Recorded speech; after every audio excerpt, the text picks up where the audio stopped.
अब अस्पताल ने अपना नाटक शुरू कर दिया। डॉक्टरों को अच्छी तरह पता था कि मरीज पहले ही मर चुका है, लेकिन वे कहते थे जब तक मरीज की जेब में पैसा है तब तक मरीज जिंदा है। कुछ देर बाद एक डॉक्टर भागता हुआ आया और बोला, आपके मरीज की हालत बेहद गंभीर है, ये विशेष दवाइयां तुरंत खरीद कर लाइए। गब्बर ने मददगार बनने का नाटक करते हुए लाखों रुपए खर्च करके दवाइयां खरीद लीं। लेकिन नर्स ने उसे दवाइयां लाने में देर करने के लिए डांटना शुरू कर दिया। फिर दूसरी नर्स उन दवाइयों को वापस फार्मेसी में देकर अपना कमीशन हिसाब करने लगी। कुछ समय बाद डॉक्टर फिर आए और बोले, मरीज के दिमाग में अचानक रक्तस्राव हो गया है, एक बड़े विशेषज्ञ को बुलाना पड़ेगा। डॉक्टर की फीस 2 लाख रुपए है, तुरंत जमा कराइए। गब्बर ने बिना कुछ कहे पैसे जमा कर दिए। विशेषज्ञ भी आ गया। सभी लोग बेहद व्यस्त होने का नाटक करने लगे। घंटे बीतते गए। इस बीच शव से धीरे धीरे बदबू आने लगी। आखिरकार डॉक्टर बाहर निकले और गंभीर चेहरा बनाकर बोले, हमें दुख है, मरीज अब इस दुनिया में नहीं रहा। अगर आप इन्हें थोड़ा पहले ले आते तो शायद इन्हें बचाया जा सकता था। गब्बर इसी पल का इंतजार कर रहा था और जेब से मृत व्यक्ति का आधिकारिक मृत्यु प्रमाण पत्र निकालकर डॉक्टरों के सामने रख दिया।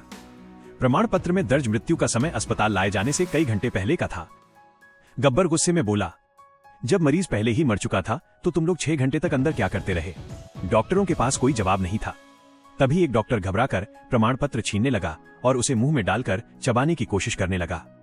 लेकिन गब्बर ने तुरंत एक और प्रति निकालते हुए कहा, फिक्र मत करो, मेरे पास इसकी ऐसी कई प्रतियां हैं।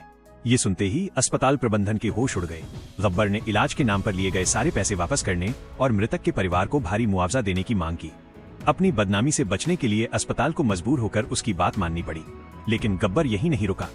वो अस्पताल से बाहर निकला और उनके सारे काले कारनामे सार्वजनिक कर दिए।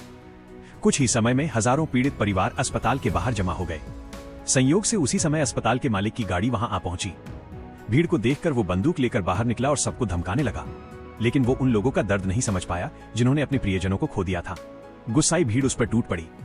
कुछ ही पलों में उसका अहंकार और उसकी जिंदगी दोनों खत्म हो गए। ये खबर तेजी से उसके पिता पाटिल तक पहुंची। अपने इकलौते बेटे की मौत से वो पागल सा हो गया। उसने हत्यारे की तलाश शुरू कर दी। जब उसने अस्पताल की सीसीटीवी फुटेज देखी तो उसके होश उड़ गए। स्क्रीन पर दिखाई देने वाला शख्स कोई और नहीं बल्कि गब्बर था।